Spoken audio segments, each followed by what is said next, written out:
Bonjour, j'espère que vous allez bien et que vous avez bien démarré votre journée. Alors, ce matin, en premier, je vais tirer les quelques cartes de méditation tibétaine. Il n'y a pas d'auteur. Ensuite, on va regarder un peu ce que nous raconte l'oracle Tao de Mahadeva Padma. Et pour finir, le Zentaro d'Osho. Allez, c'est parti. On est le 7, hein, c'est ça. Merci de nous donner des beaux messages pour ce 7 décembre 2022, pour toutes les personnes qui regardent cette vidéo. Merci. Ok. On en a deux aujourd'hui. Oh, on a beaucoup de verts, hein. Deux cartes vertes et un autre deck vert. Superbe. Donc, première carte. Oh, il faut que je mette mes lunettes, j'y vois rien ce matin. Alors, puissent tous les êtres doués de sens faire sans cesse des offrandes à tous les Bouddhas, et puissent-ils être constamment joyeux et avec la béatitude inconcevable des Bouddhas. Excusez-moi, j'ai du mal à lire. Mais écoutez, je crois que c'est exactement le même message que nous avons eu la dernière fois que j'ai tiré ce jeu. Eh oui, en effet, la joie, c'est l'énergie la plus haute. Alors ensuite, ce sol jonché de fleurs et parfumé avec l'encens, visualisé comme un chant de Bouddha. Ok. Je l'offre, puissent tous les êtres jouir de ce pays si pur. Ainsi, moi, le gourou, je présente ce mandala orné de pierres précieuses. Ah oui, ça c'est l'offrande au mandala, ou du mandala, je ne sais plus comment on dit. Absolument, vous savez, les mandalas, ça se fait avec des fleurs, du sable, des pierres. Ça se crée aussi avec oui, du sable, donc vraiment des choses très... Il faut être très précis pour le créer. Et puis, vous savez, un mandala, c'est un truc énorme, hein, qui prend beaucoup de place sur le sol. Et c'est vraiment ça. C'est joli. Un mandala, ça demande beaucoup de patience, de délicatesse, d'attention aux détails. Et puis, ça demande d'être dans l'instant. Comme ça, on ne rate pas, hein, la façon dont on le crée. Oui, c'est joli. Et puis, l'état d'esprit aujourd'hui, j'enseigne la souffrance, mais aussi la façon de sortir de la souffrance. Écoutez, il me semble que c'est aussi un message qu'on a eu la dernière fois, vraiment, il n'y a pas très longtemps. Donc, oui, écoutez, c'est ça, la spiritualité, l'ascension, et le bouddhisme. C'est-à-dire que oui, on apprend, hein, dans la souffrance, c'est certain, mais on apprend surtout à sortir de la souffrance.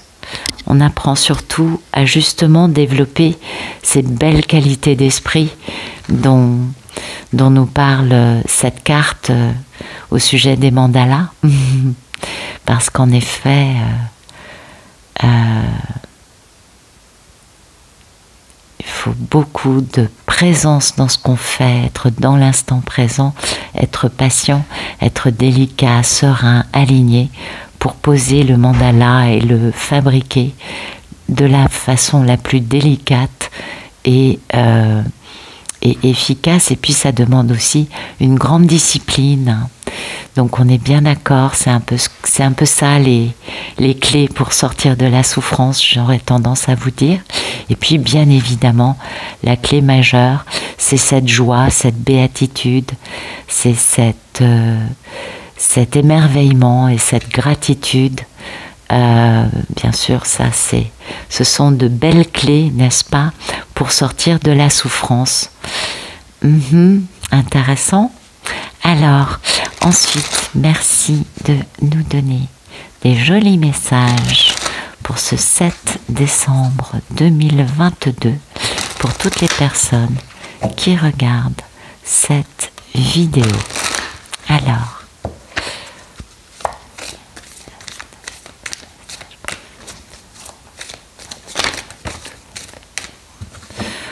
ça fait un peu beaucoup. Alors, le progrès, mordre à travers, le rassemblement, commissure des lèvres, pouvoir d'apprivoisement du grand, la saisie et l'innocence. Très très beau message. Ça, le progrès, c'est le fait d'avancer, hein, de peut-être d'accélérer, mais en tout cas d'avoir une plus grande clarté, d'avoir une meilleure compréhension des choses, bien sûr. Mordre à travers, c'est le fait de prendre des décisions. Vous voyez, à un moment, il faut prendre une décision. Il faut y aller, il faut mordre à travers. C'est vraiment ça. Ça peut être pour rétablir un ordre qui est quelque peu perjuré. Vous savez, comme par exemple des parents qui vont dire ça suffit quand les enfants ont fait, je sais pas, un peu n'importe quoi, des bêtises, etc. Ben, on va mordre à travers, vous voyez, pour faire un usage raisonnable et sensé de la force, pour poser un équilibre, ok? Ensuite, il y a cette notion hein, d'unification, de combinaison de force, très bien. Ah, c'est intéressant, hein. Avec, vous voyez, combinaison des forces, et du coup, on peut poser un équilibre, et on fait attention à ce qui va nous nourrir, ok? Ce qui va nous permettre du coup d'être dans une autodiscipline, d'avoir un renforcement du caractère et une bien meilleure conscience de qui on est, afin de pouvoir retrouver ou réaliser ou prendre conscience du véritable potentiel qui est en nous, ou qui peut être aussi dans ce rassemblement. C'est possible, mais j'ai l'impression que c'est plus lié à ce qui se passe à l'intérieur d'une personne. Parce qu'il y a cette notion de bien-être, il y a cette notion de nourrir son esprit, son corps avec des choses positives, vous voyez, des choses qui font du bien. Donc, intéressant. Après ça, on a ce feu, hein, cette illumination, cette inspiration, cette passion, la carte de la saisie, qui peut être tout simplement la Kundalini. On est bien d'accord. Et du coup, peut-être que vous voyez cette autodiscipline, cette conscience avec plus de lucidité, de clarté de qui on est, va permettre cette Kundalini. On est bien d'accord. En tout cas, on réalise son potentiel et derrière, poum, l'innocence. Et ça, c'est très, très, très, très beau parce qu'on va retrouver une simplicité, on retrouve surtout son enfant intérieur, donc on est plus confiant. On a aussi plus de spontanéité et surtout beaucoup plus d'authenticité, de franchise, vous voyez, de simplicité. Donc, bien, on s'en doute, là, il n'y a plus de masque. Ben, c'est beau, ça me parle de progrès continu, hein, de comprendre des choses et du coup de décider de, comment dire, de poser un ordre dans sa vie par rapport à des choses qui peut-être comment dire, se sont amoncelées, mais moi j'ai plutôt l'impression que c'est par rapport au fait que l'on comprend que on fait partie d'un ensemble et que cet ensemble est plus important et plus fort, plus, voyez, que chacune des parties. C'est plutôt ça, je crois. Et du coup, à partir de là, être capable de prendre soin de soi, de se nourrir de la bonne façon pour pouvoir enfin se renforcer, avoir une meilleure conscience de sa personne et de ce fait pouvoir passer à des choses beaucoup plus inspirantes, élevantes, spirituelles peut-être, peut-être avec de l'éveil, en tout cas avec une belle innocence qui va prendre le dessus. Et ça, je trouve que c'est très très très très très joli. Je pense que je ne dois pas être la seule. Ouais, c'est un très joli message. Ouais. Et l'état d'esprit, c'est la contemplation. Bah oui, on peut difficilement faire mieux, hein. Cette contemplation qui permet de mieux, comment vous dire, d'avoir une vision d'ensemble, hein, de mieux comprendre des choses qui peut-être auparavant nous échappaient parce que trop tournés vers des urgences de type comment faire pour masquer mon manque. Voyez, là on a vraiment quelqu'un qui regarde les choses sans être, comment dire, dans une codépendance ou dans une nécessité de plaire ou dans un masque. Ou, vous voyez, on est vraiment dans une vision d'ensemble qui est honnête, hein, avec beaucoup d'honnêteté. Et puis, ben, c'est vrai qu'il y a de la joie derrière. Et puis, il y a de la vérité intérieure. Donc, c'est plutôt sympa. Hein. Il y a un besoin après d'aller guérir, d'aller comprendre pourquoi on a été autant à l'arrêt auparavant. Et ça, ben c'est intéressant parce que ça nous parle de bien des domaines différents. Et ça me parle beaucoup, hein, cet éveil, cette saisie, ce feu, cette illumination, ça me parle énormément.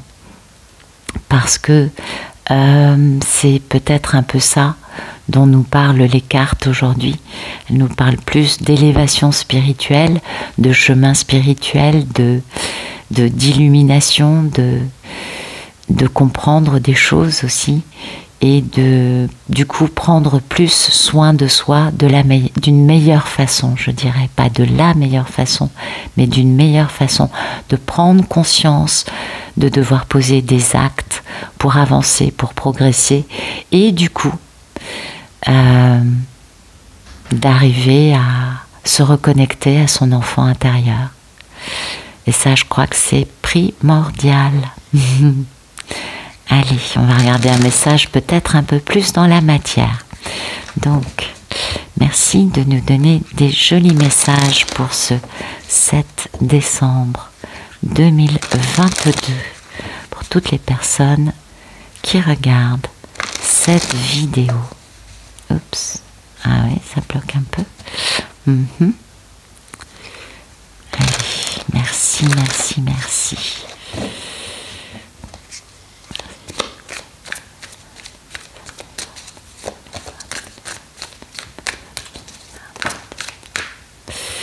L'innocence et le mental. Ben écoutez, aujourd'hui, je pense que l'un des mots qui est revenu, c'est l'innocence, et l'autre, ce serait, comment vous dire, la souffrance, le mental. Pour moi, ce mental, bon, vous voyez la carte, c'est un mental qui souffre. On est d'accord. Donc, pour moi, il y a une souffrance, et la seule façon de sortir de cette souffrance, c'est d'avoir cette force, ce courage, hein, de décider de retrouver son innocence. C'est la clé.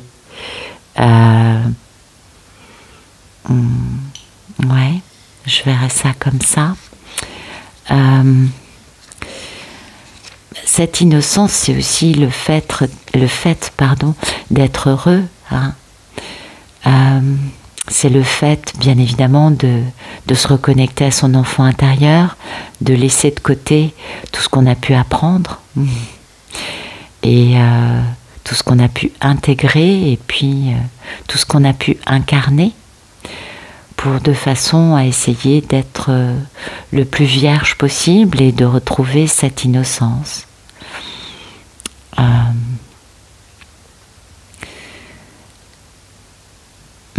Cette innocence n'est pas forcément puérile. Oui, on se reconnecte à son enfant intérieur, mais c'est pas pour autant qu'on va devenir puéril. C'est ça le terme. C'est-à-dire, oui, il y a de la joie, de la simplicité, de la franchise, de la spontanéité, mais pas forcément de l'ignorance, vous voyez, parce que l'enfant, même si son innocence est très belle, bah, il y a aussi une ignorance dedans. Alors que là, on voit bien la figure, c'est un sage, c'est une personne en tout cas qui a un certain âge, hein, donc qui a un savoir.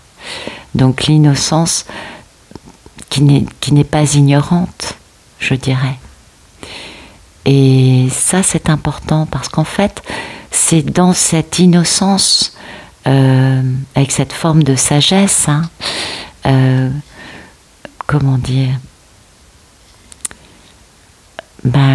qu'on peut avancer, ou en tout cas qu'on peut avancer vers cette élévation, vers cette spiritualité, vers cet éveil. Voilà, c'est plutôt ça ce que je cherchais à dire. Ouais. C'est intéressant. Alors, le mental, c'est... oui. C'est les pensées qui font mal, on le voit bien. Hein. C'est toutes ces choses qu'il y a dans notre tête. Et puis, c'est tout ce qui occupe notre espace mental, nos pensées. Toutes ces choses finalement que la méditation nous invite et nous pousse et nous fait comprendre qu'elles ne sont pas forcément utiles. Puisque la méditation, on va augmenter l'espace entre les pensées. Donc toutes ces pensées, ça prend beaucoup d'énergie, c'est stressant aussi. Hein. Et ça nous fait mal. Ça peut être un peu aussi chaotique par moment, on est bien d'accord. On sait ce que c'est tous d'être oppressé par un mental trop puissant, trop fort, qui lâche pas prise. Oui, c'est pas évident. Hein. Et l'idée avec cette carte, c'est de comprendre que quelqu'un, alors ça peut être nous, ça peut être quelqu'un d'autre, est totalement coincé au niveau cérébral. Ouais.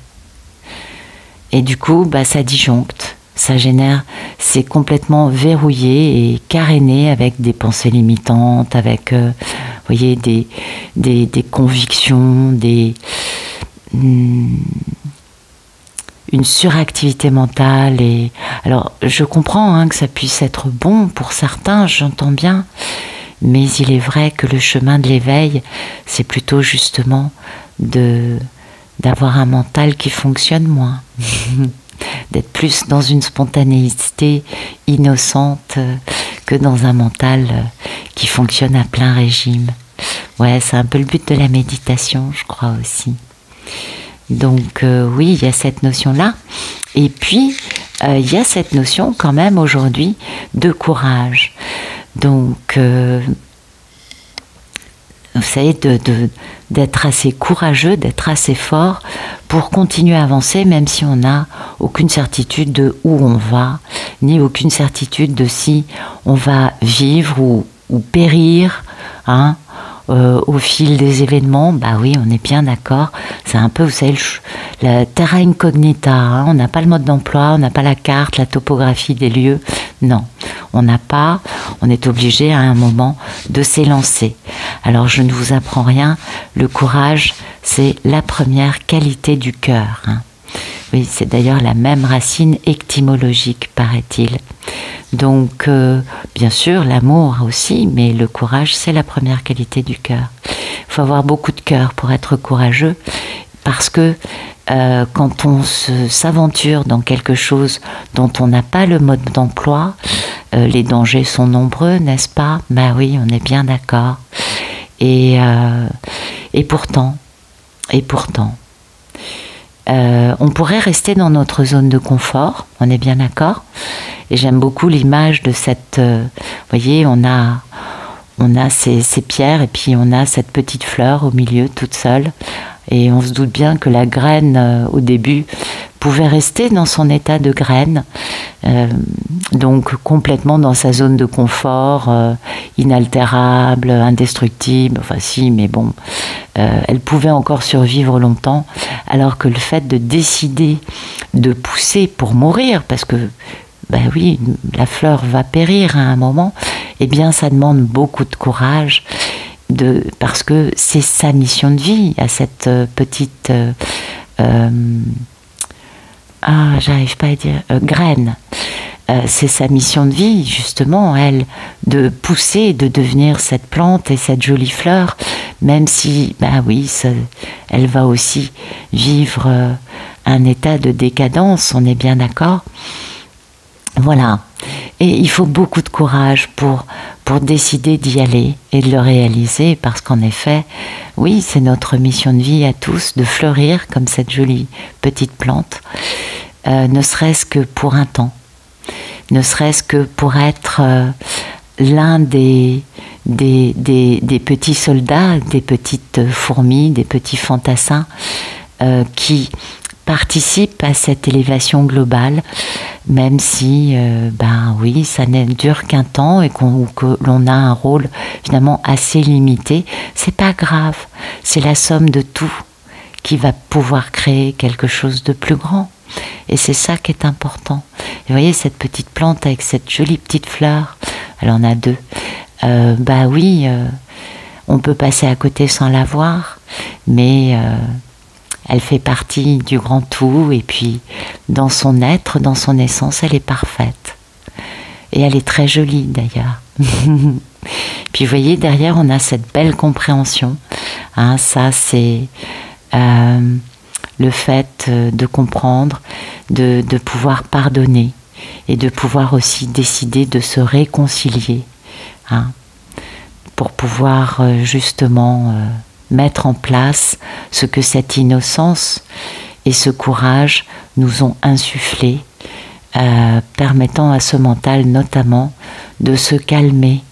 Peut-être que la réponse c'est ça, le pardon ou la réconciliation. En tout cas, c'est l'étape suivante, on est bien d'accord. Et voilà, c'est les messages du jour. Donc aujourd'hui, j'aurais tendance à vous dire que les messages, c'est de se réaliser, d'être dans notre nature la plus connectée à notre enfant intérieur possible, peut-être, pour pouvoir sortir d'un mental qui est pas facile à vivre, qu'on subit un peu peut-être aussi. C'est peut-être ça l'idée, et en sachant que oui, on est dans une souffrance, mais que on a aussi des clés pour pouvoir en sortir.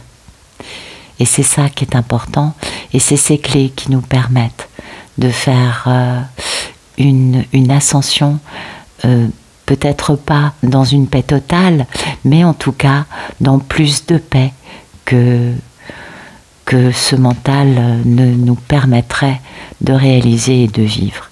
Je verrai un peu les choses comme ça pour aujourd'hui. Voilà. Bah écoutez, j'espère que ça vous aura parlé, que ça vous aura plu. Et puis je vous souhaite une excellente journée et je vous remercie pour votre présence. Voilà. Bonne journée. Au revoir.